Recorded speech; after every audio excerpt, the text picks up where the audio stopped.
చేయబడుతున్నాను అన్న మాటలు అన్న అర్థం వచ్చేటట్టు జగన్మోహన్ రెడ్డి గారు మాట్లాడడం జరిగింది. ఒక్క సాక్ష్యమైన ఒక్క ఆధారమైన మీరు చూపించగలరా? జగన్మోహన్ రెడ్డి గారు ఒక భ్రమలో ఉన్నారేమో అనిపిస్తుంది నాకు. జగన్మోహన్ రెడ్డి గారు హెలూసినేషన్ చేసుకుంటున్నట్టుగా నాకు అనిపిస్తుంది. ఇదేదో ఇమాజినేషన్కి తన ఇమాజినేషన్లో నుంచి పుడుతున్న ఈ మాటలకి అసలు అర్థమే లేదు. ఒక సాక్ష్యం కూడా మీరు చూపించలేరు.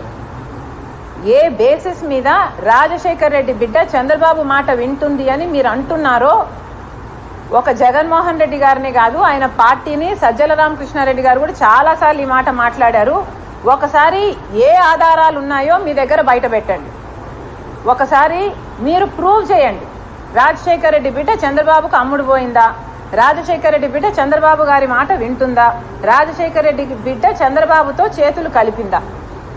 నా జన్మకి నేను ఒక్కసారి చంద్రబాబు గారి ఇంటికి వెళ్ళి నా కొడుకు పెళ్ళైతుంటే కార్డు ఇవ్వడానికి పోయాను. అది కూడా ఏ స్పిరిట్తో పోయాను?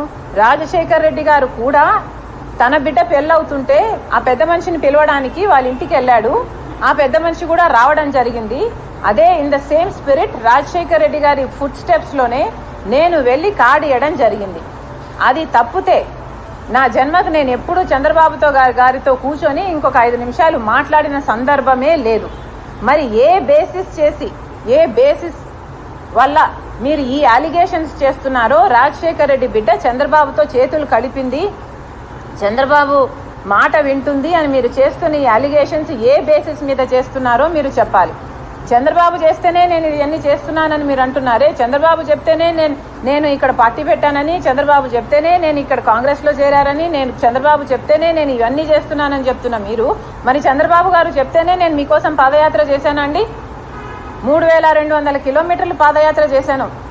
చంద్రబాబు గారు చెప్తే చేశానా నేను? చంద్రబాబు గారు చెప్తే నేను సమైక్య ఆంధ్ర కోసం తిరిగానా? చంద్రబాబు గారు చెప్తే నేను ఓదార్పు యాత్ర చేశానా తెలంగాణలో? చంద్రబాబు గారు చెప్తేనే నేను బాయ్ బాయ్ బాబు అని క్యాంపెయిన్ నడిపానా? జగన్మోహన్ రెడ్డి గారు సమాధానం చెప్పాలి. నేను చేసిన దానికి నేను చంద్రబాబు గారి కంట్రోల్లో ఉన్నానంట, నేను చంద్రబాబు గారితో చేతులు కలిపానంట. అలాగే సునీత కూడా, న్యాయం కోసం పోరాడుతున్న సునీత కూడా చంద్రబాబు గారితోనే చేతులు కలిపిందట. న్యాయం కోసం తండ్రి చచ్చిపోతే 5 సంవత్సరాలుగా తట్టని తలుపు లేదు, ఎక్కని కోర్టు మెట్టు లేదు.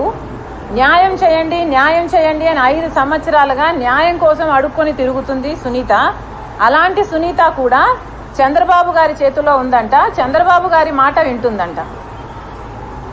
ఇంతేకాదు షర్మిల చంద్రబాబు మాట వింటుందంట, చంద్రబాబుతో చేతులు కలిపిందంట షర్మిల. సునీత కూడా చంద్రబాబుతో చేతులు కలిపారట.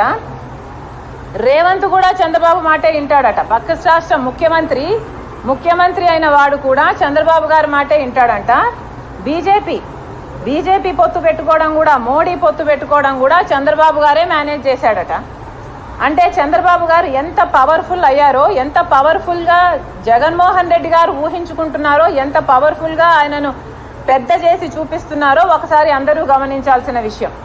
నాకు భయం వేస్తుంది జగన్మోహన్ రెడ్డి గారి మెంటల్ స్టేట్ గురించి. ఇది ఒక ఒబ్సెషన్ లాగా తయారవుతుంది జగన్మోహన్ రెడ్డి గారికి.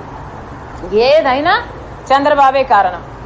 ఏదైనా కూడా anything negative happens to him, చంద్రబాబే కారణం. షర్మిల చంద్రబాబుతో చేతులు కలిపింది, సునీత చంద్రబాబుతో చేతులు కలిపింది, రేవంత్ అయినా మోడీ అయినా ఇంకొకరైనా ఎనీబడి చంద్రబాబే కారణం. జగన్మోహన్ రెడ్డి గారు నాకు భయం వేస్తుంది. మీరు అద్దంలో ముఖం చూసుకుంటే మీ ముఖం కనిపిస్తుందా, మీకు చంద్రబాబు గారి ముఖం కనిపిస్తుందా? ఒకసారి పరిశీలన చేసుకోండి.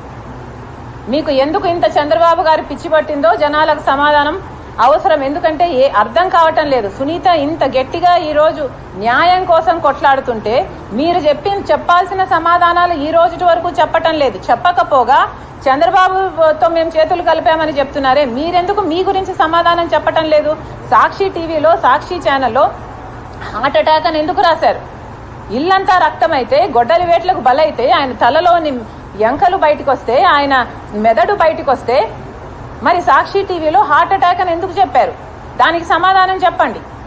చంద్రబాబు గారు ముఖ్యమంత్రిగా ఉన్నప్పుడు సిబిఐ ఎంక్వైరీ అడిగిన మీరు వివేకానంద రెడ్డి గారి హత్య కేసులో ఆ తర్వాత సిబిఐ ఎంక్వైరీ ఎందుకు వద్దన్నారో దానికి సమాధానం చెప్పండి.